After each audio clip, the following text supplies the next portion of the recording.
সিঁড়ি বেয়ে নিচে নামতেই আমি দেখতে পেলাম নিচে একদম ঘুটঘুটে অন্ধকার। চারদিকে কিছুই দেখা যাচ্ছে না। মাকড়সা জাল বনে আছে। টর্চ লাইটেই সেটাই দেখা গেল। এরকম একটা পরিবেশ দেখে আমার বুকের ভিতরে সত্যি স্যাদ করে উঠল।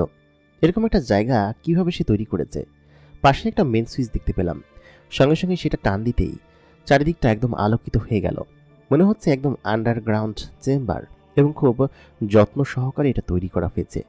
এই তান্ত্রিক কত বড় শয়তান এবং ফালতু ক্যাটাগরির সেটা এখানে আসার পর আরও বেশি বুঝতে পারছি। বেশ কয়েকটা মানুষের খুলি সেখানে পড়ে আছে। সেটা ভেদ করে সামনে যেতেই যাব, খেয়াল করলাম ওই পাশ থেকে কোনো একটা গুম গুম শব্দ আমার দিকে ভেসে আসছে। শব্দটা ছিল বেশ বিকট। আমার সামনে এসে একটা ধোঁয়া থেমে গেল। ধোঁয়াটা ছিল একটা কালো রঙের ধোঁয়া এবং মানুষের অবয়বের মতো, কিন্তু সেটা উঠছে। সেটা দেখে আমি ভীষণ ভয় পেয়ে গেলাম। সঙ্গে সঙ্গেই সেই ধোঁয়াটা আমাকে বলে উঠল, মরার জন্য এখানে এসেছিস? কেন এখানে ঢুকেছিস? তুই কে? এখানে শুধুমাত্র আমার সর্দার ছাড়া আর কেউ আসতে পারে না। কেন এসেছিস এখানে বল? আমি তখন বললাম, গাধার হর্দ, তোর সর্দারই আমাকে এখানে পাঠিয়েছে। আমি সর্দারের বাড়ির কাজের লোক। এই জায়গাটা কি পরিমাণ ময়লা হয়ে আছে দেখতে পাচ্ছিস না? ওইটা পরিষ্কার করার জন্য আমাকে পাঠিয়েছে। ফালতু জিনিস বুঝিস না। আমি তখন এই কথা বলতেই সে বলল কি যে, সত্যিই তোকে পাঠিয়েছে এখানে এইটা পরিষ্কার করার জন্য? আমি তখন বললাম, হ্যাঁ। অনেক বুদ্ধি করে বিবেচনা করে ভাবনা চিন্তা করার পরে আমি বললাম, আমি ভেবেছিলাম যে মাথা ঠান্ডা করা ছাড়া এখানে কোনো উপায় নেই, কারণ এদের সঙ্গে লড়াই করে হয়তো আমি পারবো না। হয়তো এখানকার গার্ডের দায়িত্বে রয়েছে। একে যেভাবে বোকা বানানো যায়।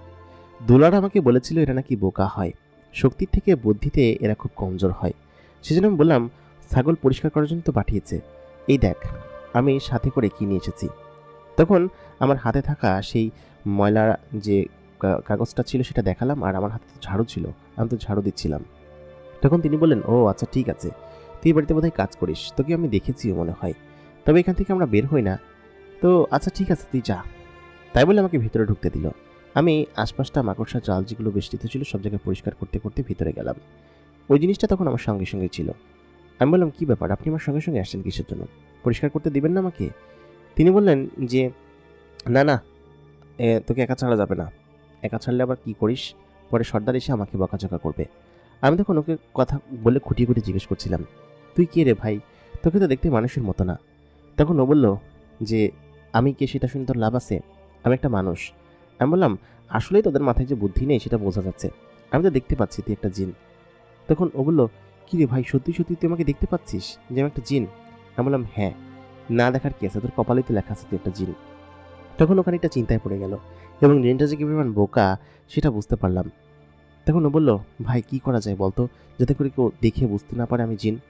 আমি তখন বললাম, ওই চামচামি বাদ দিয়ে তাইলে তুই ওইটা মুছে যাবে। তুই যখন বাইরে যাবি তখন তোর কপাল দেখে তো সবাই বুঝে ফেলবে যে তুই জিন। তখন তোর মারধর করবে না? আর তখন তোর যদি আটকায় রাখে তখন কি হবে?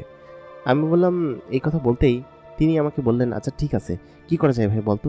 এখন আমার কথা শোন, তুই এক কাজ কর, তুই এখান থেকে বাইরে যা। বাইরে গিয়ে আম গাছ আছে না, আম গাছের ডালে বৈশা আধা ঘন্টা চুপচাপ বৈশা থাকবি, আর কারোর সঙ্গে কোনো কথা বলবি না। অন্য কোনো যদি জিন আসে বলবি কি যে আমার সঙ্গে কোনো কথা বলবি না, আমি ধ্যানে আছি। এই কথা বলতেই দেখবি যে তোর কপালের যে ওই দাগ আছে দাগ মুছে যাবে, তখন আর কেউ দেখতে পাবে না। ও তখন বললো, আচ্ছা ঠিক আছে। তাই বলে ধোয়া হয়ে সেই ফুটো দিয়ে বেরিয়ে গেল। আমি তখন বুঝতে পারলাম যে সম্ভবত এই শয়তানটাকে আমি বোকা বানাতে পেরেছি। প্রিয় দর্শক, আমাদের এই গল্পের তৃতীয় পর্বে আপনাদেরকে স্বাগত জানাচ্ছি। প্রথম এবং দ্বিতীয় পর্ব আপনাদের কাছে কেমন লাগলো আমাদেরকে কমেন্ট করে অবশ্যই জানাবেন। এই ভিডিওতে বেশি বেশি করে কমেন্ট করুন। কমেন্ট না করলে তো আসলে মজা লাগে না। আপনারা কেমন ফিল করছেন, আমাদের গল্পগুলো শুনতে কেমন ভালো লাগছে, সেটা আপনাদের কাছ থেকে শুনতে ভালো লাগে এবং আপনাদের জন্য নিয়মিত গল্প বানাতেও ভালো লাগে। আশা করি গল্পগুলো আপনাদের কাছে ভালো লাগছে। কেমন লাগছে কমেন্ট করে আপনাদের অভিমত জানাতে ভুলবেন না। এতক্ষণ অবশ্যই কণ্ঠে আমি আরজে ইমরান আপনাদের সঙ্গে ছিলাম এবং আগামীতেও আপনারা আমার কণ্ঠে বাকি গল্প শুনতে পাবেন। তাহলে চলুন বেশি কথা বাড়াবো না। আপনারা যদি কোনো ঘটনা আমাদেরকে পাঠাতে চান আমাদেরকে ইমেল করতে পারেন। আমাদের ইমেল অ্যাড্রেস ভিডিও ডেসক্রিপশনে পেয়ে যাবেন। তাহলে চলুন সরাসরি আমরা ঘটনায় চলে যাই। দুলার সর্দারের কক্ষের পাশে দাঁড়িয়ে আছে। তখন তাকে বলল, কি ব্যাপার দুলার, বলো তো, ও কি পারবে? ও কি সেখানে গিয়েছে? আজকে কতদিন হয়ে গেল, কোনো খবর তো দিলে না। দুলার তখন বলল, ও তো বলল যে ও পারবে, তবে ছেলেটার মাথায় বুদ্ধি আছে বলতে হবে। ও ওই বাড়িতে কায়দা করে কীভাবে ঢুকে পড়েছে, সম্ভবত জিনিসটা আনতে পারবে। ও বলেছিল যে সুযোগ খুঁজছে, তবে সুযোগের মধ্যে ও না খুঁজে তার ভিতরে যেতে পারবে না, তাই না? যেহেতু বুদ্ধি করে আগাচ্ছে, শক্তি দিয়ে আগালে তো আর পারা যাবে না। তবে আমার মনে হয় ও পারবে, ওর মাথায় বুদ্ধি আছে এবং সমস্ত কিছুও পারে। সর্দার তখন বললেন, পারলেই ভালো। আজকে প্রায় 2 সপ্তাহ বেশি হয়ে গেল, এখন পর্যন্ত ছেলেটা কোনো খবর দিল না। আমাদেরকে আবার বোকা টোকা বানাচ্ছে না তো? দুলার তখন বলল, আরে না, ছেলেটা খুবই ভালো। আমি ওর সঙ্গে মিশছি না কয়েকদিন ধরে, ওকে দেখলেই বোঝা যায় কে ভালো আর কে খারাপ। সর্দার এই কথা বলার পর দুলার বলল, আচ্ছা ঠিক আছে, আমি আসি। ওর কাছে যাইতে হবে, কি খবর সেটা জানতে হবে। যদি হুট করে চলে আসে, আমাকে না পেয়ে আবার দিশেহারা হয়ে যাবে। আমি তাহলে যাই মহারাজ, ঠিক আছে? তাই বলে দুলার ওইখান থেকে বেরিয়ে সেই গাছটার কাছে এসে দাঁড়িয়ে রইল। এখানেই ও রাস্তা না, বেশিরভাগ সময় এখানেই থাকে। ওইসব জিনেরা এই গাছের আশেপাশে ওকে দেখতে পায় না, আর যদি ও আসেও তাহলে লুকিয়ে থাকে আর কি। অন্যান্য শয়তান জিনেরা যখন আসে সবসময় নজরে রাখতে হয়। দুলার পড়েছে এক আলাদা মুসিবতে, সে যে কী করবে। তবে এই সুযোগে সে মানুষের দুনিয়ায় ঘুরতে পারছে, এটাই তার জন্য কম কী বা। সে ওখানে দাঁড়িয়ে অপেক্ষা করতে লাগলো। ওদিকে মহলে বিচারপতি তার মেয়ের পাশে গিয়ে নিয়ে বসে আছে, তার মেয়ের হাত ধরে। তার মেয়ে কোনো কথা বলছে না, কি যে হবে।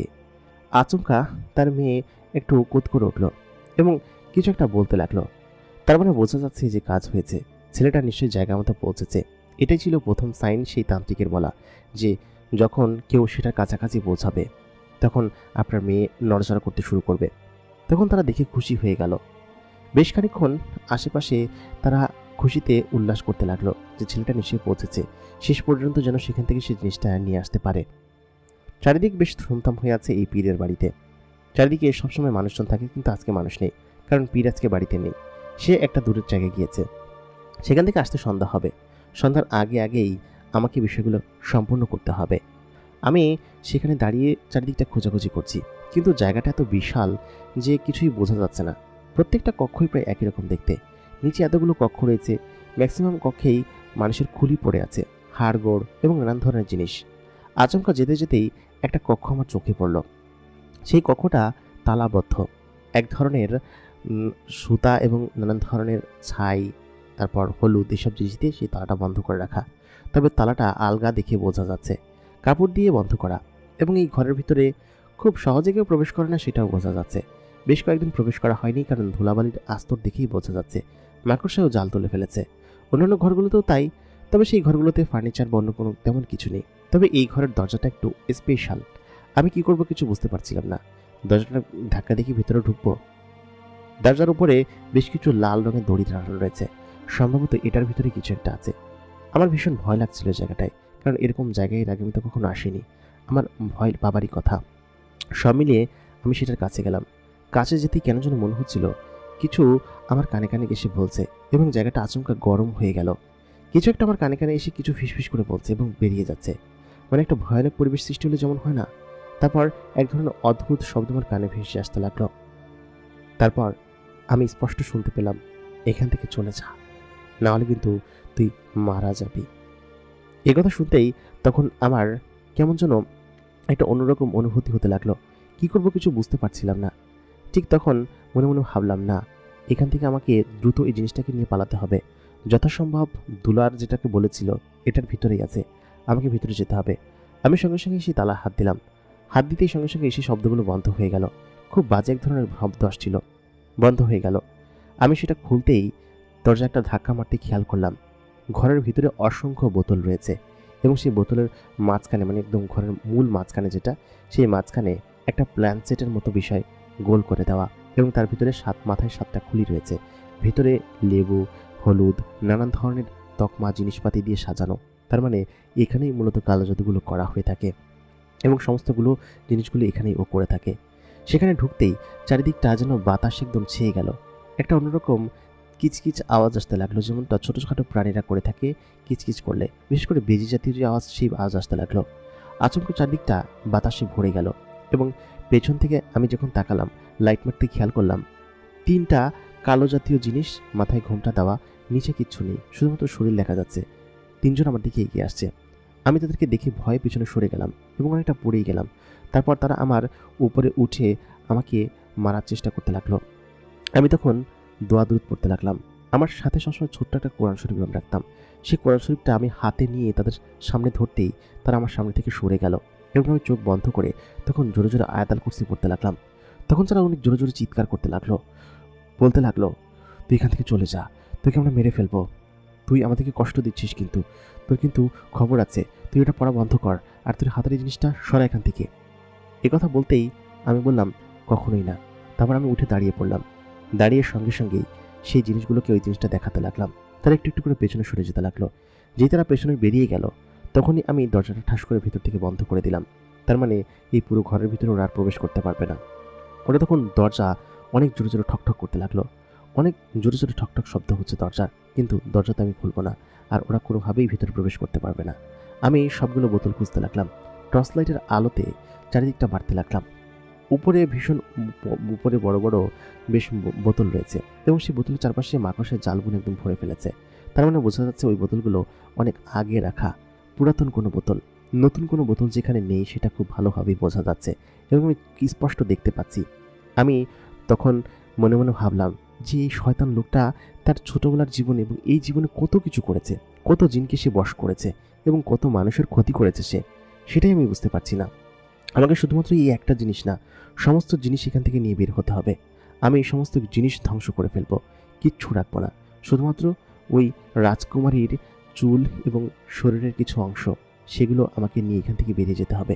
আমি বেশ খানিক্ষণ খোঁজাখুঁজি করলাম, এটা ওটা দেখলাম, কিন্তু কোনোভাবেই সেই বোতলটা খুঁজে পাচ্ছিলাম না। বোতলটা কোথায় রাখা? এ কি এখানে রেখেছে? দুলার যেটা বলেছিল সেই অনুযায়ী তো এখানে কিচ্ছু নেই, কোনো কালো বোতলই তো আমি দেখতে পাচ্ছি না। সব বোতল স্বচ্ছ এবং ভেতরে নানান ধরনের ম্যাটেরিয়ালস দেখা যাচ্ছে। আমি তো কিছু বুঝতে পারছি না যে কি হচ্ছে। সঙ্গে সঙ্গেই আমি সেই জিনিসগুলো আস্তে আস্তে খুলে দেখতে লাগলাম। আমি যখন খুলছিলাম তার ভিতর থেকে বিকট এবং খুব বাজে গন্ধ আসছিল। সম্ভবত সব জিনিসগুলোর মধ্যে সেই চুল বা ওই জাতীয় কোনো কিছু নেই, নিশ্চয়ই অন্য কোনো কিছু আছে। কারণ যখন আমি বয়ামগুলো খুলছিলাম তখনই বাজে একটা ঘ্রাণ বের হচ্ছিল সেখান থেকে, এবং বয়ামের মুখ আমি তখন বন্ধ করে দিলাম। বন্ধ করে দেওয়ার পর সেই বাজে ঘ্রাণটা চলে গেল।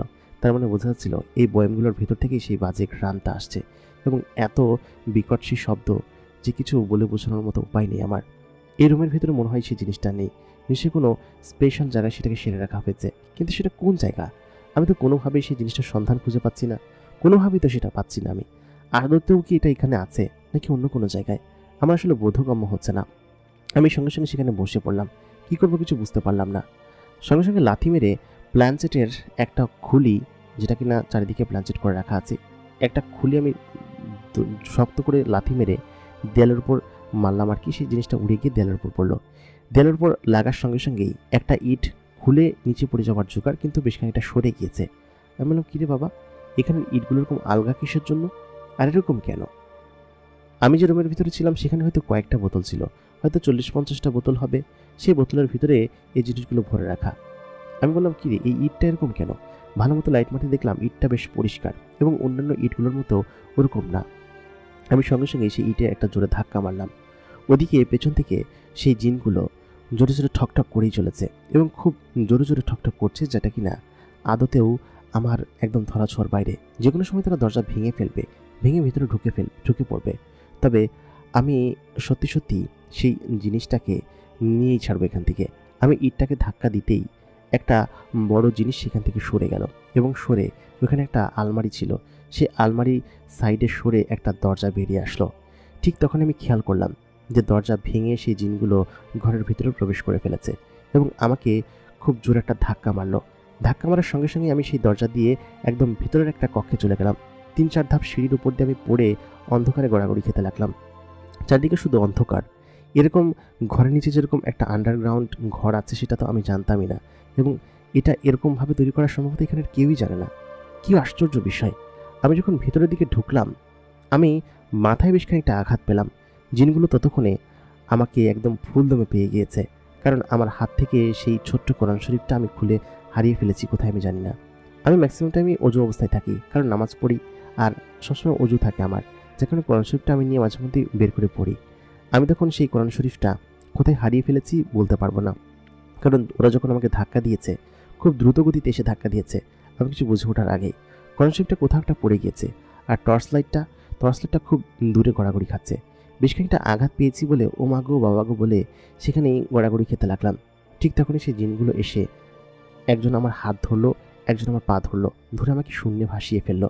ভাসিয়ে আমাকে সজোরে একটা আছাড় মেরে দেয়ালের সাথে ফেলে দিল। ততক্ষণে আমি বেশ ভালো আঘাত পেয়েছি, মাথা দিয়ে রক্ত পড়ছে, ততক্ষণে রক্তে প্রায় ভেসে যাবার জোগাড়, এরকম মাথা কেটে গিয়েছে, হাতের বেশ খানিকটা আঘাত পেয়েছি, আমি কাতরাচ্ছি সেখানে। তার মানে আমার আর নিস্তার নেই।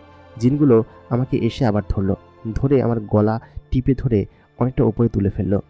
টর্চ লাইটটার আলোটা অনেকটা আলোকিত হয়ে চারিদিকে বোঝা যাচ্ছে। আমি বুঝতে পারছি যে নিশ্চয়ই আমাকে মেরে ফেলবে এরা, এবং আমি এখান থেকে কোনোভাবে বের হতে পারবো না। খুব খারাপ অবস্থা আমার, খারাপ পরিণতি আমার। আমি সত্যি এখান থেকে যেতে পারবো না, এবং আমাকে নির্ঘাত এরা মেরে ফেলবে। আমি প্রায় আশা ছেড়েই দিয়েছিলাম। ঠিক তখনই আমার মেয়েটার কথা মনে হতে লাগলো।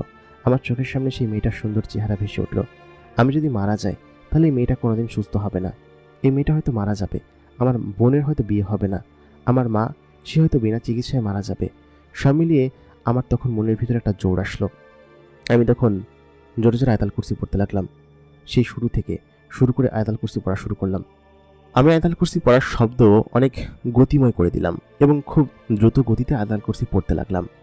কারণ হচ্ছে আমি যখন দেখছিলাম যে তারা আয়াতুল কুরসি পড়ার শব্দে আমার গলাটা আস্তে আস্তে ছেড়ে দিচ্ছে, তারপর আমি নিচে পড়ে গেলাম, তারা দূরে সরে গেল। আমি সঙ্গে সঙ্গেই আমার পাশে সেই লাইটটাকে পেলাম, যে লাইটটা আমি সঙ্গে করে নিয়ে এসেছিলাম। লাইটটা ভেঙে গিয়েছে, সামনের গ্লাসের থেকে আবছা আলো বের হচ্ছে। আমি সঙ্গে সঙ্গে সেই লাইটটা নিয়ে আমার সেই কোরআন শরীফ খুঁজতে লাগলাম। আমি খুব জোরে জোরে কোরআন শরীফ তেলাওয়াত করছিলাম এবং সেই সূরা তেলাওয়াত করছিলাম, সূরাতুল জিন এবং আয়াতুল কুরসি। এগুলো করতে করতে আশপাশে আমি খুঁজতে খুঁজতে আমার সেই বড় ছোট সাইজের সেই কোরআন শরীফটা পেয়ে গেলাম। ওরা কোনোভাবে আমাকে আগাতে দিচ্ছে না, খুব শক্ত করে আমাকে আটকে ধরে রেখেছে, মনে ওদের শক্তি দিয়ে যেন আমি কোনোভাবে আগাতে না পারি। আমি সঙ্গে সঙ্গে সেই কোরআন শরীফটা হাতে নিয়ে ফেললাম। হাতে নিয়ে সেই কোরআন শরীফের আয়াত বের করে ওদেরকে সামনে ধরতেই ওরা আবার চিৎকার চেঁচামেচি করতে শুরু করলো। তারপর খুব চিৎকার করে ওইখান থেকে ওরা তখন বলল, আমাদের খুব কষ্ট হচ্ছে, আমাদেরকে ছেড়ে দে, ছেড়ে দে। তাই বলতেই ওরা ওইখান থেকে বেরিয়ে গেল, মানে ভয় পেয়ে বেরিয়ে গিয়েছে, কারণ ওদের সম্ভবত ভীষণ কষ্ট হচ্ছিল। বেরিয়ে ওরা বাইরে গিয়ে অপেক্ষা করতে লাগলো। আমি মনে মনে ভাবলাম যে এই একটা কক্ষ এবং দরজা, ওরা এই দরজাতে নিশ্চয়ই প্রবেশ করতে পারবে না। আমি কোরআন শরীফটা তখন খোলা অবস্থায় ওই দরজার সম্মুখে রেখে দিলাম, কারণ ওরা এটা দেখলে এর উপর দিয়ে কোনোভাবে আসতে পারবে না, সেরকম সক্ষমতা ওদের নেই, কারণ ওরা কালো শয়তান, কালো জিন, ওরা কোনোভাবেই এই কক্ষে প্রবেশ করতে পারবে না।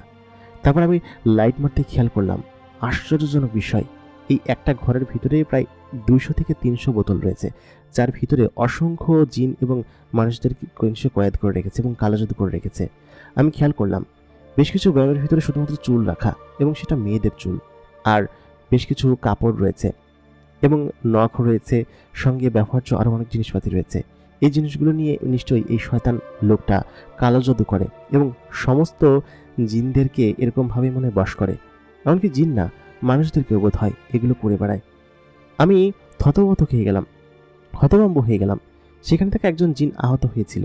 আমি তখন তাকে বললাম, সত্যি করে বল, এখানে ওরা কি করে এবং এই জিনিসগুলো কেন এখানে রাখা, এত জিনিস কেন এখানে বলতো। তখন সেই জিনটা বলল, আমাকে ছেড়ে দিন, আমি কিছু করিনি, আমি বলছি সমস্ত কিছু। তখন আমি তাকে জিজ্ঞেস করলাম, এখানে একটা কালো বয়েম আছে, সম্ভবত কোনো রাজকুমারীর চুল সেখানে আটক করে রাখা হয়েছে এবং তার উপর কালো জাদু করা হয়েছে, সেই জিনিসটা কোথায় এবং কোথায় আছে বল। তখন ও আমাকে ইশারা দিয়ে বলল, এই সোজা ডান দিকে একটা বড় তাকের উপর রয়েছে এবং সেটা সুরক্ষিত রয়েছে, এখন পর্যন্ত কুড়িয়ে পাওয়া সব থেকে দামি জিনিস মনে হয় ওঠাই, সেজন্য ওইটা কালো কাপড় দিয়ে ঢেকে রাখা হয়েছে। আমি তখন বললাম, ঠিক আছে, কিন্তু এখানে এত বয়াম কিসের জন্য এবং এগুলোর ভিতরে কি রাখা। তখন সে বলল যে আমাদের যে সর্দার আছে উনি কালো জাদু এবং তন্ত্রমন্ত্র করেন, আমাদেরকে অনেক আগে বশ করেছিল এবং আমার নিজেদেরকে ওইখানে বন্দি করে রেখেছে অসংখ্য বছর ধরে। আমরা তার দাস এবং সে যা বলবে তাই করবো আমরা। কিন্তু আপনাকে দেখে মনে হচ্ছে আপনি আল্লাহর নেক বান্দা, আপনি আমাদেরকে এখান থেকে রক্ষা যদি করেন তাহলে আমি আপনাদেরকে অনুমতি দিচ্ছি এবং আপনাকে ওয়াদা করছি যে আমি সাহায্য করব এখান থেকে সমস্ত জিনিস বের করে নিয়ে যেতে। আমার বশের যে চুল রয়েছে সেটা সম্ভবত এই কক্ষের সবার শেষের তাকে রয়েছে, আমরা এখানে কখনো প্রবেশ করিনি, কিন্তু আপনার বদৌলতে এই পর্যন্ত প্রবেশ করেছি আমরা। এখানে আমার আসার অনুমতি নেই, কিন্তু আপনি আমাদেরকে এখান পর্যন্ত টেনে নিয়ে এসেছেন, শুধুমাত্র যদি কোনো নিরাপত্তা বেষ্টিত হয় তখনই। আপনি চাইলে আমাদেরকে উদ্ধার করতে পারেন, আমাদের তিনজনকেই। আমরা তিনজন প্রায় এখানে 70 বছর ধরে কয়েদ রয়েছি। এর আগে ও ছোটবেলায় আমাদেরকে কয়েদ করেছিল এবং তখন থেকে ওর সঙ্গে আমরা এখানে আছি। এখানকার সব থেকে পুরাতন জিন আমরা, আপনারা আমাদেরকে রক্ষা করুন, আমাকে মুক্ত করুন। আমি বললাম, আচ্ছা ঠিক আছে, তোমাকে মুক্ত করব এবং তোমার 2 ভাইকেও মুক্ত করব, কিন্তু কথা হচ্ছে যে এখানে এত মানুষ, এত জিন, এত বয়েম, এটা কিসের জন্য? তখন তিনি বললেন, আমাদের এই সর্দার মানুষের উপর কুফরি কালামি করে এবং মানুষের ক্ষতি করে, অনেক গোপনে অনেক অনেক কাজ করে, যেগুলো কিনা যার মাধ্যমে অনেক সম্পদ এবং অন্যান্য কিছু অর্জন করেছে। তিনি বিশেষ করে জিনেদের অনুগ্রহ নিয়ে তাদের চুল কেটে তাদেরকে দিয়ে নানান ধরনের কাজ করায়। বিশেষ করে আমার চুল আছে এবং আমার 2 ভাইয়ের চুল আছে পেছন সাইডে, আর এখানে অসংখ্য জিন বোতলবন্দি রয়েছে। যারা ওর কথা শোনে না সে সমস্ত জিনদেরকে বোতলবন্দি করে রাখে।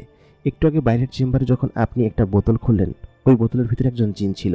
সে ঘুমন্ত অবস্থায় ছিল, যার কারণে তার গায়ের বিশ্রী ঘ্রাণ হয়তো আপনি শুনতে পেয়েছেন, কিন্তু সে যদি ঘুম থেকে জেগে যেত তাহলে সেখান থেকে বের হয়ে যেত। এগুলোর ভিতরে যা কিছু রাখা আছে সবাই ঘুমিয়ে আছে। এই কক্ষের কোনো কিছুতে যদি আপনি হাত দেন তাহলে সঙ্গে সঙ্গেই ওই তান্ত্রিক শয়তানটা টের পেয়ে যাবে এবং চলে আসবে। আমি বললাম, তাহলে এখান থেকে কিভাবে নিরাপদে বের হওয়া যায়? উনি তখন বললেন, কোনো উপায় নেই, কোনোভাবেই কোনো উপায় নেই এখান থেকে বের হওয়ার। আমি তখন বললাম, টের পাক, সবার আগে আমাকে ওই জিনিসটা নিতে হবে, তাড়াতাড়ি আসো, ওই জিনিসটা বইমটা কোথায় আছে তাড়াতাড়ি বলো। তখন তিনি বললেন, আসুন আমার সঙ্গে। আমি তখন তার সঙ্গে গেলাম। সঙ্গে সঙ্গেই ভিতরের দিকে ডান সাইডে খেয়াল করলাম যে একটা র্যাকের ওপর একটা বইমে আছে, সেটা কালো কাপড় দিয়ে ঢাকা।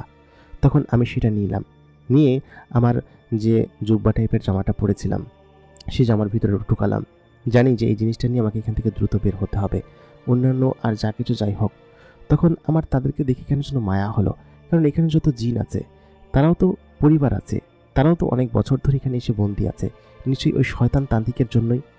যখনই সেই জিনিসটা আমি হাত দিলাম তখন সেই জিনটা বলল যে আমাদেরকে সাহায্য করবেন না। তাদেরকে দেখে আমার সত্যি মায়া হলো এবং তাদেরকে সাহায্য করার জন্য সর্বপ্রথম তাদের সেই বয়ামগুলো আমি খুঁজতে লাগলাম এবং সত্যি সত্যি তার নামে সেই বয়ামটা আমি পেয়ে গেলাম। পেয়ে যাওয়ার সঙ্গে সঙ্গেই আমি বয়ামের মুখটা খুলতে পারছিলাম না, সঙ্গে সঙ্গেই মাটিতে আঘাত করে সেই জিনিসটা ভেঙে ফেললাম। ভেঙে ফেলে আমার হাতে যেহেতু আগুন ছিল, আমি সবসময় লাইটার রাখতাম, সেই আগুনটা দিয়ে সেই হাতের সেই জিনিসটা পুড়িয়ে ফেললাম।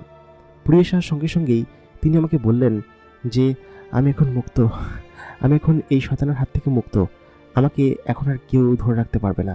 আমি সঙ্গে সঙ্গে এখান থেকে, তখন উনি আমাকে বলল, দ্রুত এখান থেকে বেরিয়ে চলুন, না হলে কিন্তু। আমি বললাম, তোমার ভাইদেরকে নিবে না? ও তখন বলল, আগে নিজের প্রাণ বাঁচায় তারপর ভাইদেরকে। আমি বললাম, না, আমি এখান থেকে কোনোভাবেই যাব না। এখানে যত জিন আছে, যত খারাপ শক্তি এখানে আটক করা আছে, প্রত্যেকটা জিনিসকে আমি মুক্ত করব এবং সকলকে নিয়ে যাব। উনি তখন বললেন, ভাই আপনি পাগল নাকি? আপনি যেটা করেছেন, আমাকে মুক্ত করেছেন, এটা নিশ্চয়ই সর্দার এতক্ষণে টের পেয়ে গিয়েছে এবং সে এতক্ষণে নিশ্চয়ই আমাদের এদিকে রওনা দিয়ে ফেলেছে। আপনি বুঝতে পারছেন না কিসের জন্য? আগে আমরা বাঁচি, তারপর না হয়। আমি বললাম, না, স্বার্থপরের মতো কথা বললে হবে না। আমি কিন্তু চাইলে আমার এই কাজটা করে এখান থেকে চলে যেতে পারতাম, কিন্তু করিনি। কিসের জন্য? আমার অবশ্যই সকলেরকে লাগবে, তাতে করে আমার জীবন চলে গেলে যাক। তখন সে জিনটা বেশ খানিকক্ষণ অন্যদিকে তাকিয়ে থেকে বলল, হ্যাঁ, আপনি তো ঠিকই বলেছেন, আমার ভাইদেরকেও আমি মুক্ত করার কথা চিন্তা করিনি, শুধুমাত্র আমার কথা চিন্তা করেছি। এটা আসলে আমার ঠিক হয়নি। আপনি সমস্ত কিছু করুন, আগে আমার ভাইদের ওই জিনিসগুলো বের করে তারপর এখান থেকে আমি নিয়ে যাই। ঠিক আছে, আপনি দ্রুত করুন, আমার ভাইদেরগুলো সম্ভবত পাশের রুমে রয়েছে। ওদিকে সেই শয়তান তান্ত্রিক যেখানে গিয়েছিল, সেখানে যাওয়ার সঙ্গে সঙ্গেই যখনই সেই চুলে আগুন ধরানো হলো, সে সঙ্গে সঙ্গেই বুঝে গেল এবং সমস্ত জিনেরা তখন ওকে ইশারা দিয়ে বলল, নিশ্চয়ই আমাদের কক্ষে কেউ প্রবেশ করেছে এবং কোনো বোতল নিশ্চয়ই খোলা হয়েছে এবং বোতলের সেই চুলগুলো পুড়িয়ে ফেলা হয়েছে। আমাদেরকে দ্রুত ফিরে যেতে হবে, দ্রুত চলুন। সঙ্গে সঙ্গে তার সঙ্গে থাকা 4টা জিন তাকে ধরে উপরে উঠিয়ে ফেলল এবং উঠিয়ে ফেলার পরে সেখানে থাকা সকল লোকে অবাক হয়ে গেল, বলল, কিছু কী ব্যাপার, হুজুর উপরে উঠে গেল কিভাবে? হুজুর, সকলে অবাক হয়ে গেল। হুজুর যে ভালো মানুষ না সেটা এলাকার অনেকেই জানেন এবং সে যে খারাপ সে বিষয়ে অনেকেই হয়তো অবগত আছেন, কারণ অনেকের ক্ষতি সে করেছে, অনেক বাজেভাবে তার ক্ষতি করেছে। এই জন্য তিনি সম্ভবত অনেকের কাছে ঘৃণিতও বটে। তবে হুজুর এরকমটা হয়ে গেল, এটা নিয়ে সকলে অবাক হয়ে গেল। তারপর আচমকা সে গায়েব হয়ে গেল। সেই পীর ফকির বা সেই ধূর্ত লোকটা একটু একটু করে এগিয়ে আসলো সেই কক্ষের দিকে, মানে তার যেখানে সে জিনিসপত্রগুলো রাখা। হুজুরের রূপ তখন সত্যি সত্যি পরিবর্তন হয়ে গেল এবং সে যে একজন খারাপ লোক সেটা আসলেই বোঝা যাচ্ছে। সঙ্গে সঙ্গে সে বাড়ির কাছাকাছি চলে আসলো। ততক্ষণে বিকেল গড়িয়ে প্রায় সন্ধ্যা লেগে গিয়েছে, পুরোপুরিভাবে লাগেনি। সে বাড়ির কাছে এসে সেই বড় চেম্বার দিয়ে ভিতরে ঢুকে গেল। ভেতরে ঢোকার পরে দেখলো যে আমি ওইখানে দাঁড়িয়ে আছি এবং আমার ঠিক মুখোমুখি অপোজিট সাইডে সেই জিন সমেত তারা দাঁড়িয়ে আছে। আমার কাছে তারা ছুটে আসলো। ছুটে এসে আমাকে এত জোরে সজোরে লাথি মারলো যে আমি উড়ে গিয়ে পাশে গিয়ে পড়ে গেলাম। কারণ সেই জিনগুলো ছিল অত্যাধিক শক্তিশালী এবং ওদের সাথে পারা সম্ভব না। ততক্ষণে সেই জিনগুলো মুক্ত হয়ে নিশ্চয়ই ওরা নিরাপদ দূরত্বে চলে গিয়েছে। ওরা ভাবে শুধুমাত্র ওদের কথা, আমার কথা তো আর ভাববে না। তো সে তো ওদেরকে নিয়ে আমার কোনো কিছু না। আমার এই সমস্ত জিনিসকে পেরিয়ে সমস্ত কিছু এখান থেকে নিয়ে তারপর বেরিয়ে যেতে হবে, না হলে আমি কোনোভাবে এখান থেকে যাব না। তারপর সেই 4টা জিন আমার 4 হাত পা ধরলো, ধরে আমাকে শূন্যে ভাসিয়ে ফেললো। তখন সেই তান্ত্রিক এসে বলল, এই ছিল তোর মনে, তুই কে সত্যি করে বল, এবং তুই কেন এখানে ঢুকেছিস, কেন জিনদেরকে মুক্ত করেছিস, সত্যি কথা বল। আমি তখন বললাম যে তোর মতো একজন শয়তান মানুষ এই পৃথিবীতে বেঁচে থাকার কোনো অধিকার নেই। তুই মানুষ নামে কলঙ্ক। তুই সাধারণ একটা মেয়ের উপর এরকম জুলুম করেছিস। তুই এরকম একটা মেয়েকে এরকমভাবে আটক করে রেখেছিলি। তখন ও বুঝতে পারলো, আচ্ছা বুঝতে পেরেছি তোকে কে পাঠিয়েছে। তাহলে ম্যাজিস্ট্রি এগুলো না করে তোর মতো একজন সাধারণ মানুষকে পাঠিয়েছে আমাকে মারার জন্য। হাসি পেল, তুই আমাকে মারবি আর আমার সাম্রাজ্য নষ্ট করবি? তুই সমস্ত কিছু জেনে গিয়েছিস। তোর এখন মৃত্যুই সেও, তোর মৃত্যু ছাড়া আর কোনো কিছু সম্ভব না। তোকে এখনই মৃত্যুদান দিতে হবে আমাকে। সঙ্গে সঙ্গে এসে আমার কাছে এগিয়ে আসলো। এগিয়ে এসে আমার গলা শক্ত করে চেপে ধরলো এবং ইশারা দিয়ে আমাকে শূন্যে ভাসিয়ে ফেললো। কোনো অদৃশ্য শক্তি আমার হাত পা যেন টেনে ছিঁড়ে ফেলছিল, আর চারিদিকে শুধুমাত্র অন্ধকার আর নানান ধরনের আলোর বিকিরণ হচ্ছিল। আমাকে মেন্টালি টর্চার করা হচ্ছিল, আর আমাকে যেন একদম সঙ্গে সঙ্গে মেরে ফেলা হবে এরকম একটা ব্যাপার। আমি মুখ দিয়ে কোনো শব্দ বের করতে পারছিলাম না। এতক্ষণ যে আয়াতুল কুরসি পড়ছিলাম বা কোরআন শরীফ দেখাচ্ছিলাম, কোনো কিছুতেই কাজ হচ্ছিল না। এরা কোরআনেও ভয় পায় না, এরা কোনো কিছুতেই ভয় পায় না, কারণ এরা কোরআন শরীফের বিকৃতি করে এবং সেগুলোকে ব্যবহার করেই পুঁজি করেই মূলত ব্যবসা করে। সেটা এইসব জিনিস তোর উপর কাজে লাগার কথা না। আমি তখন বললাম, এই জিনিসগুলো তোর উপর কাজ হচ্ছে না কিসের জন্য, কিছু তো বুঝতে পারছি না। তখন সে আমাকে বলল, এই জিনিসগুলো আমার উপর কোনো কাজ হবে না, আমার উপর কোনো আসারও করবে না, কারণ আমি হচ্ছি এক কালো শয়তান এবং কালো জাদুকারী এক শয়তান মানুষ। আমার উপর এগুলো কাজ করতে পারবে না। তুই এগুলো করতে পারিস জিনের উপর, তবে আমার যে শয়তান জিনগুলো আছে যেগুলো তোদেরকে ধরে রেখেছে, এই জিনিসগুলো ওর উপরেও কাজ করবে না, কারণ আমি এমনভাবে এগুলোকে তৈরি করেছি যে কোনো কিছুই আমাকে বিনাশ করতে পারবে না। তাই বলে সে অট্ট হাসিতে ফেটে পড়ল। আমি মনে মনে ভাবছি যে তাহলে কি আমার সত্যি সত্যি মৃত্যুর সময় এসে গেল? আমি কি তাহলে সত্যি সত্যি মারা যাব? একে আমাকে মেরে ফেলবে? আমি কি তাহলে কি সেই মানুষটাকে বাঁচাতে পারবো না? আমার মাথায় আসলে কিছুই ঢুকছে না, আমি কি করব? সঙ্গে সঙ্গে সেই জিনিসটা আমার দিকে এগিয়ে আসলো। এগিয়ে এসে আমাকে মারতে শুরু করলো। আমাকে রক্তাক্ত করে, আমার এমন কোনো জায়গায় নেই যে রক্তে আমার দাগ নেই। সমস্ত জায়গা আমার চোখ আস্তে আস্তে ধূসর হয়ে আসছিল, আস্তে আস্তে ভেসে আসছিল। কি করব কিছু বুঝতে পারছিলাম না। সেই 4টা জিন একত্র হয়ে গেল, মানে 4টা জিন 4 জায়গা থেকে একত্র হয়ে একটা শরীরের ভিতর ঢুকলো এবং সেই একটা শরীর সেই তান্ত্রিকের শরীরের ভিতরে প্রবেশ করলো। তান্ত্রিকটা একদম অন্যরকম কালো কুষ্ঠিত মানুষে পরিণত হয়ে গেল। তার চোখগুলো বড় বড় করে বাইরে বেরিয়ে আসলো, মুখের অবয়ব যেন অন্যরকম ছিল। সে উপর দিয়ে ভেসে আমার গলা চেপে ধরে আমাকে মাটির সঙ্গে শুইয়ে ফেলল। তারপর আমি সঙ্গে সঙ্গেই চারিদিকটাই যেন অন্ধকার দেখতে লাগলাম। এমনিতেই অন্ধকার ছিল, আমি কি করবো কিছু বুঝতে পারছি না। ও আমাকে এখনই মেরে ফেলবে। আমার নিঃশ্বাস আস্তে আস্তে বন্ধ হয়ে আসছে, আমি যেন কোনো কিছুই করতে পারছি না। এটা কিভাবে সম্ভব? তাহলে কি আমি হেরে যাব? আমাকে তাহলে ওরা মেরে ফেলবে? আমি কি সত্যি সত্যি তাহলে? তারপর আস্তে আস্তে ধূসর হয়ে আসতে লাগলো আমার চোখ। ঠিক তখনই আমার মাথায় আসলো, আরে সেই জিনটা তো আমাকে একটা জিনিস দিয়েছিল এবং বলেছিল বিপদে তোমাকে সাহায্য করবে। আমি এরকম মনে মনেই ভাবছিলাম। ঠিক তখনই আমার পকেট থেকে সেই জিনিসটা বের করে, সেই ছোট্ট তারার মতো জিনিসটা আমি যখন সেই তান্ত্রিকের দিকে ধরলাম, তান্ত্রিক যেন সেটাকে দেখে ভয়ে পালাতে গেল। আমি তান্ত্রিকের দাড়ি এবং গলা চেপে ধরলাম, চেপে তাকে মাটির সঙ্গে শুয়ে ফেললাম। শুয়ে সেই জিনিসটা তান্ত্রিকের কপালে চেপে ধরলাম। সঙ্গে সঙ্গে সে তার ভিতরে থাকা সমস্ত জিনগুলো চিৎকার করছিল, এমন জোরে চিৎকার করলো, বিকট শব্দে আশেপাশের গোটা সৃষ্টি যেন তার শব্দ শুনতে পাচ্ছিল। এই জিনেদের শব্দ এত বিকট আকারে চারদিকে ছড়িয়ে পড়ল, আমি অনেক জোরে চিৎকার করে সেই জিনিসটা খুব পুরোপুরি শক্তি দিয়ে তার মাথার উপর চেপে ধরে রাখলাম। ততক্ষণে নিশ্চয়ই তার চিৎকারের শব্দ শুনে সমস্ত জিনিস আশপাশ থেকে পালিয়ে গিয়েছে। এত জোরে চিৎকার করেছে যে এই কক্ষে এবং পাশের কক্ষে যতগুলো কাচের বয়ম ছিল সবগুলো কাচের বয়ম ফেটে গেল এবং ফেটে গিয়ে তাতে অটোমেটিক্যালি আগুন ধরে গেল। যেসব চুলগুলো ছিল, চুলগুলো আস্তে আস্তে পুড়ে চারিদিকে ফুলকি হতে লাগলো এবং মনে হচ্ছিল যে চারিদিকে যেন তারার মেলা। চারদিকে পুরো ফুলকির মতো ছড়িয়ে পড়েছে। সঙ্গে সঙ্গে আমি খেয়াল করলাম সেই জিনগুলো সেখানে পুরো একদম কয়লা হয়ে গেল। আর সেই তান্ত্রিক তখন একটা স্বাভাবিক মানুষের মতো সেখানে শুয়ে রইল। আমি তখন তান্ত্রিকের কলার চেপে ধরে উপরে ভাসিয়ে ফেললাম। আমার গায়ে এত শক্তি কোত্থেকে আসলে আমি জানি না, তবে আমি প্রায় অচেতন অবস্থায় সেখানে শুয়ে পড়লাম। আমি শুধুমাত্র এতটুকু দেখলাম যে আমার আশেপাশে অসংখ্য জিনেরা উড়াউড়ি করছে এবং তারা আমার দিকে এগিয়ে আসছে। সঙ্গে সেই 3টা জিনও ছিল যাদের সঙ্গে প্রথমে আমার দেখা হয়েছিল, এবং তারা আমাকে সেখান থেকে কোলে নিয়ে বাইরে বেরিয়ে আসলো। বাইরে বেরিয়ে এসে আমাকে উঠানে শোয়ালো। আমার তখনও হালকা হালকা বোধ আছে। আমার জ্ঞান তখন বন্ধ হয়ে গেল এবং আমি কতক্ষণে যে আমার জ্ঞান ফিরেছে আমি জানি না। আমার বোধ ছিল না, কারণ আমার পুরো শরীর ছিল রক্তাক্ত। আমার কোনো বোধ ছিল না, কোনো জ্ঞান ছিল না। আমার যখন চোখ খুলল তখন আমি খেয়াল করলাম আমি সাদা একটা ঘরের ভিতরে শুয়ে আছি। চারিদিকটা শুধু সাদা এবং ফর্সা, এবং আশেপাশে কোনো কিছু দেখা যাচ্ছে না, কোনো কিছু বোঝা যাচ্ছে না। সবকিছু আস্তে আস্তে কেমন ধূসর থেকে সাদা ফর্সা হতে লাগলো। আমি খেয়াল করলাম আমার আশেপাশে বেশ কয়েকজন মানুষ দাঁড়িয়ে আছে। তখন আমার পুরোপুরি বোধ আসেনি, আমি প্রায় অচেতন। আমি শুধুমাত্র এদিকে ওদিকে তাকিয়ে সমস্ত কিছু দেখতে লাগলাম, কিন্তু কাউকে চিনতে পারছিলাম না, কারণ সকলে ছিল আমার অপরিচিত। এদের মধ্যে থেকে কাউকে আমি চিনি না। এরা কারা এবং কেন বা এখানে এসেছে? কেন আমি এখানে? কোনো কিছু আমার বোধ নেই। আমি যেন সেখানেই আবার অচেতন হয়ে পড়লাম। যখন আমাকে তারা উঠানোর উপর এনে রাখলো, চারিদিকটা যেন এক অন্যরকম জনমানব এবং অন্য কিছুতে ভরে গেল। সমস্ত জিনেরা চারিদিকে আমাকে ঘিরে তারা দাঁড়িয়ে আছে। আমি তখন অচেতন অবস্থায় শুয়ে আছি। আমার গা দিয়ে অনবরত রক্ত ঝরে পড়ছে। তখন দুলার সঙ্গে সঙ্গেই চলে গিয়েছিল তার নিজের রাজ্যে, এবং সেখানে গিয়ে তাদের সমস্ত উপদেষ্টা এবং যারা যারা ছিল সমস্ত সবাইকে খোঁজ দিয়ে এখানে নিয়ে আসা হয়েছে। আনার পরে দুলার আমাকে ধরে বলল কি যে, এই ভাইটু, তুই এরকম হয়ে আছিস কিসের জন্য? কি হয়েছে? তান্ত্রিক তখন সেখান থেকে দৌড়ে পালাতে গেল, কিন্তু ততক্ষণে তার সমস্ত শক্তি নষ্ট হয়ে গিয়েছে।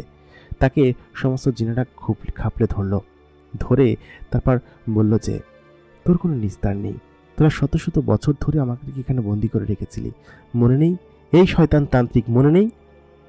আমরা ভুলে যাইনি, তোকে এখন আমরা ছিঁড়ে খুবলে খাবো।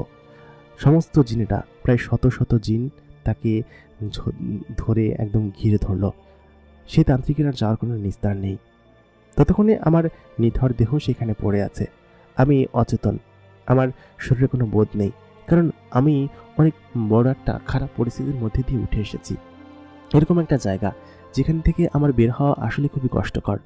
আমি তখন অচেতন অবস্থায় সেখানে ওইসব জিনিস দেখার মতো শক্তি আমার নেই। সমস্ত জিনেরা সেই তান্ত্রিককে আকাশে উঠিয়ে ফেলল। উঠিয়ে তার মাংস পিণ্ড এক এক দিকে এক একজন ছিঁড়ে খুবলে খেতে লাগলো, এবং ছিঁড়ে টুকরো টুকরো করে তাকে একদম নিশ্চিহ্ন করে ফেলল। সে জায়গায় শেষ হয়ে গেল। আশেপাশে সকল মানুষ এসে সেখানে উপস্থিত হলো। আমাকে রক্তাক্ত অবস্থায় শুধুমাত্র দেখতে পাচ্ছে, আর কাউকেই সেখানে দেখতে পাচ্ছে না, কারণ তারা তো কেউ মানুষ না, তারা সকলে জিন। জিনদেরকে তো আর দেখা যায় না। আমাকে তারা সমস্ত কিছু দেখে বলল, এই ছেলেকে, এই বালককে। তখন দুলার এবং আরও কয়েকজন লোক এসে সমস্ত কিছু দেখালো এবং বলল কি যে, এই লোকটি এরকম ছিল, এবং এই লোকটি এরকমভাবে জিনদের হাতে হত্যা হয়েছে এবং সে মারা গিয়েছে। তখন সেখানে পুলিশ আসলো, এবং পুলিশ এসে সমস্ত কিছুর ইনভেস্টিগেশন করলো এবং সমস্ত কিছু জানাশোনা হলো। এলাকাবাসী তখন জানতে পারলো যে এই লোকটা কী পরিমাণ ধূর্ত এবং খারাপ ছিল। সেখান থেকে বেশ কিছু কালো জাদুর সরঞ্জাম জব্দ করা হলো, এবং তার সমস্ত কালো শক্তি এবং কুকর্মের কথা পুরো এলাকায় ছড়িয়ে গেল। এতদিন যে ব্যক্তিটি এখানে ছিল সম্মানিত, সে হয়ে উঠল সবথেকে অসম্মানিত এবং সবথেকে ঘৃণিত ব্যক্তি। আমাকে সেখান থেকে উদ্ধার করে নিয়ে আসা হলো। নিয়ে এসে দুলার এবং সে মহাকক্ষে রাখা হলো। আমরা যেন তার এখন হিরো, আমি নিজে, কারণ আমি সমস্ত জিনেদেরকে বাঁচিয়েছি। সমস্ত জিনেরা যেন আমার বন্ধু, এবং আমাকে তারা যেন তাদের আইডল মানতে শুরু করলো। একজন শক্তিশালী রাজা হিসেবে আমাকে আখ্যায়িত করতে শুরু করলো এবং বলল, এই মানুষটা আমাদের ত্রাণকর্তা, আমাদের জীবন বাঁচিয়েছে, আমরা তার কাছে ঋণী। আমাদেরকে এর ভিতরে যে কত বছর আগে ঘুম পাড়িয়ে রেখেছে তা আমাদের জানা নেই, তবে এই লোকটার জন্যই হয়তো আমরা বাঁচতে পেরেছি, নাহলে কোনো দিনও হয়তো এর ভিতর থেকে বের হতে পারতাম না আমরা। তারা সকলে আমাকে অন্যরকম নায়ক ভাবতে শুরু করলো। কতদিন পরে আমার জ্ঞান ফিরল আমি জানি না, তবে জ্ঞান ফেরার পরে আমি আমার চোখের সামনে সর্বপ্রথম যাকে দেখতে পেলাম সে আর কেউ না, সে হচ্ছে সেই সুন্দরী মেয়েটি যার জন্য কিনা আমি সেখানে গিয়েছিলাম এবং যার জন্য কিনা আমি এত কিছু করেছি। সে আমার পাশে বসে আছে, বসে আমাকে ইশারা দিয়ে ডাকছে। আমি চোখ খুলে সর্বপ্রথম তাকে দেখে উঠে বসে পড়লাম। বসে আমি বেশ আনন্দিত ছিলাম। আমি তাকে বললাম যে তুমি সুস্থ হয়েছো, তুমি তুমি এখন ঠিক আছো? মেয়েটি তখন বলল, হ্যাঁ আমি ঠিক আছি। আপনি ঠিক আছেন তো? আমি জানি আপনি আমার জন্য কি করেছেন, এজন্য আমি আপনার প্রতি চিরকৃতজ্ঞ। আপনি আমার কাছে চিরঋণী এবং চিরদিন একজন পরিচিত এবং খুব কাছের মানুষ হয়ে থাকবেন। আপনার জন্য আমি বাস্তবিক এবং স্বাভাবিক জীবনে ফিরে আসতে পেরেছি। আপনাকে অসংখ্য ধন্যবাদ। আপনাকে ধন্যবাদ দিয়ে ছোট করতে আমি চাই না, তবে আপনি আমার জীবন রক্ষা করেছেন, আমাকে বাঁচিয়েছেন। আমি সঙ্গে সঙ্গে খেয়াল করলাম আমার মা দূরে দাঁড়িয়ে আছে এবং আমার ছোট বোনও। আমার মা এবং ছোট বোন আমার দিকে দৌড়ে আসলো, ছুটে আসলো। কতদিন পরে আমি সুস্থ হয়েছি জানি না, তবে মাঝখানে যে বেশ কয়েক মাস সময় কেটেছে তা আমি বুঝতে পারছি। আমি প্রায় মৃত্যু পথযাত্রী ছিলাম। আমাকে এখানকার তান্ত্রিকরা সকলে সুস্থ করেছে এবং এখানকার যত কবিরাজ আছে সুস্থ করেছে এবং সমস্ত কিছু করেছে। আমার মা আমার কাছে এগিয়ে আসলো, এগিয়ে এসে বললো, বাবা তুই ভালো আছিস, তুই যে সুস্থ হয়ে গিয়েছিস সেটাই আমাদের কাছে অনেক, এবং এরা আমাদের খুব বড় উপকার করেছে, আমাদেরকে সমস্ত কিছু দিয়েছে, এরা সত্যি খুব ভালো। আমি বললাম, মা এরা যে ভালো আমি জানি। আমি তখন খেয়াল করলাম সেখানে সেই রাজা উপস্থিত হলো, এখানকার যে মূল সর্দার আছে আর যে অমাত্য আছে তেনারা সকলে উপস্থিত হলেন। দুলারও আমার পাশে বসেছিল। আমি তখন বললাম, দুলার ভাই আপনি ভালো আছেন? দুলার তখন বলল, আর ভালো, তোমার শোকে শোকে আমি তো একদম শুকিয়ে গিয়েছি, তুমি সুস্থ হচ্ছ না, এজন্য আমার খুব খারাপ লাগছিল তোমার জন্য। তুমি আমাদের জন্য যা করেছো, তুমি যে কাজ করেছো সেটা কি তুমি নিজে ভাবতে পারছো? তোমাকে যে কারণে আমরা সেখানে পাঠিয়েছিলাম সেই কাজ তো তুমি করেছোই, বরঞ্চ গোটা একটা সমাজকে তুমি বাঁচিয়ে ফেলেছো। তুমি সেটা হয়তো জানো না, এই পুরো বিশ্ব সমস্ত জিনেরাই তো তোমার ফ্যান হয়ে গিয়েছে, তুমি তো একদমই বুঝতে পারছো না তুমি কি কাণ্ড ঘটিয়েছো। আমি তখন বললাম, দুলার ভাই আমি কি করেছি কিছু তো বুঝতে পারছি না। তখন সে বলল যে তুমি আসলে খুব বড় কাণ্ড করেছো। তুমি যে সমস্ত জিনেদেরকে বাঁচিয়েছো তারা বিভিন্ন কাবিলার বড় বড় এবং প্রভাবশালী জিন ছিল। বেশ কয়েক বছর আগে তারা হারিয়ে গিয়েছিল এবং ওই তান্ত্রিককে আটক করেছিল, এবং ওই তান্ত্রিকের যন্ত্রণায় এই অঞ্চলে কেউ চলাফেরা করতে পারতো না। তুমি অনেক বড় একটা সমস্যার সমাধান করে দিয়েছো। তোমাকে দেখার জন্য আশেপাশের কাবিলার সমস্ত জিনের সর্দাররা এসেছিল এবং তারা বলেছে তোমার মহত্বের কথা, তুমি কত ভালো একজন মানুষ এবং কিভাবে তুমি সকলের উপকার করেছো। আমার আসলে খুব প্রাউড ফিল হতে লাগলো যে সত্যি আমি এমনটা করেছি, আমার তো খুব ভালো লাগছিল। তখন আমি সেখান থেকে উঠে দাঁড়ালাম। দাঁড়িয়ে যখন বাইরে আসলাম আমি খেয়াল করলাম অনেকেই আমাকে দেখার জন্য বাইরে এসে দাঁড়িয়ে আছে, কারণ অসংখ্য জিনকে আমি বাঁচিয়েছি এবং রাতারাতি আমি কিভাবে এই সমস্ত জায়গার সমস্ত জিনেদের হিরো হয়ে গেলাম সেটাই আমি বুঝতে পারছিলাম না, এবং সব মিলিয়ে তারা আমাকে এরকম আইডল মানতে শুরু করলো। বিশেষ করে মেয়েটা আমার পাশে দাঁড়িয়ে আছে। আমি প্রথম দিন মেয়েটাকে দেখেই পছন্দ করেছিলাম, তার প্রতি আমার অন্যরকম একটা টান এবং অন্যরকম একটা আবেগ ছিল। সেই জন্য আমি এটা করেছি যে তাকে আমি ভালোবাসি বা তাকে পছন্দ করি, এই কারণ থেকেই। আর এটা কেমন হবে আমি জানি না, যে তাকে যদি আমি ভালোবাসার কথা বলি সে কি আমার ভালোবাসা অ্যাকসেপ্ট করবে, হয়তো করবে না। সে সবেমাত্র সুস্থতা ফিরে পেয়েছে, এখন তাকে নিশ্চয়ই সব বলা ঠিক হবে না। আমি তো এখান থেকে চলে যাব এবং হয়তো হারিয়ে যাব, তারপর হয়তো ও ওর মতো করে থাকবে, এসব আমার বলা হয়তো ঠিক হচ্ছে না। তারপর আমি নিজের কক্ষে চলে আসলাম। মেয়েটি আমার পাশে বসে আছে। কি অদ্ভুত সুন্দর দেখতে মেয়েটিকে, এত সুন্দর কোনো মেয়ে হয়? আসলেই এত সুন্দর মেয়ে আমি কখনো দেখিনি। তখন সেখানকার সর্দার আমাকে বললেন, শোনো, তোমাকে কিন্তু এখান থেকে গেলে চলবে না। আমাদের এখানের অতিথি আপ্যায়ন গ্রহণ করে তারপর কি করব সেটা আমরা পরবর্তীতে ভাববো। আর তুমি বাড়িতে গিয়ে বা কি করবে? তোমার বোন মা এখানে চলে এসেছে, আমাদের এখানেই থেকে জানো তুমি সবসময়। আমি তখন বললাম যে সেটা কি আর হয়, আপনারা জিন জাতি আর আমি সামান্য মানুষ জাতি। তখন তিনি বললেন, সামান্য বলবে না, মানুষ এবং জিন জাতি দুজনকে আল্লাহ তাআলা সৃষ্টি করেছেন এবং মানুষকে বুদ্ধিমত্তা বেশি দিয়েছেন আমাদের থেকেও। সেটা তুমি করে দেখিয়েছো যা আমরা এত বছর করতে পারিনি। তো কি বলবো বলো, তুমি নিশ্চয়ই আমাদের থেকে সুপিরিয়র, সেতু তোমাকে আমরা ছাড়বো না কখনোই, এখান থেকে যেতে দিব না, তুমি এখানেই থাকবা। আমি বললাম, আচ্ছা ঠিক আছে, কিন্তু বাড়িতে আমাকে যেতেই হবে। তখন তিনি বললেন, আচ্ছা সেটা দেখা যাবে, আপাতত তুমি এখানে এসেছো, আমাদের এখানে থাকো, সুস্থ হও এবং আমাদের সমস্ত কিছুর মজা অনুভব করো, ঠিক আছে? আমি বললাম, জি আচ্ছা ঠিক আছে। মেয়েটি সবসময় আমার আশেপাশে ঘোরাফেরা করে, আমার কখন কি লাগে, কি প্রয়োজন সব কিছু সে দেখে। আচমকা একদিন বিকেলবেলা মেয়েটি হঠাৎ করে আমার রুমে আসতে গিয়ে কাপড়ে টান খেয়ে হোঁচট খেয়ে আমার শরীরের উপর পড়ে গেল। আমি নিচে আর ও উপরে, একদম একদম কাছাকাছি। ও আমার চোখাচোখি এবং খুব কাছাকাছি। আমি তখন খুব লজ্জা পেলাম, কারণ হচ্ছে লজ্জা পাওয়ারই কথা।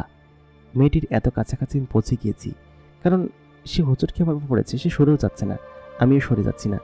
এটা কি তাহলে সত্যি তার প্রতি আমার তীব্র ভালোবাসা, যে সে কাছে আসলেই আমার বুকের হার্টবিট বেড়ে যাচ্ছে? প্রিয় দর্শক, এই গল্পের তৃতীয় এপিসোড এখানে শেষ। চতুর্থ এপিসোডে কী হবে জানতে হলে আমাদের সঙ্গে থাকুন। গল্পটি কেমন লাগছে আমাদেরকে কমেন্ট করে জানাতে ভুলবেন না। আর এতক্ষণ যারা আমাদের সঙ্গে ছিলেন তাদেরকে সকলকে ধন্যবাদ জানাচ্ছি। অবশ্যই এই ভিডিওতে বেশি বেশি কমেন্ট করুন পরবর্তী এপিসোড পাওয়ার জন্য।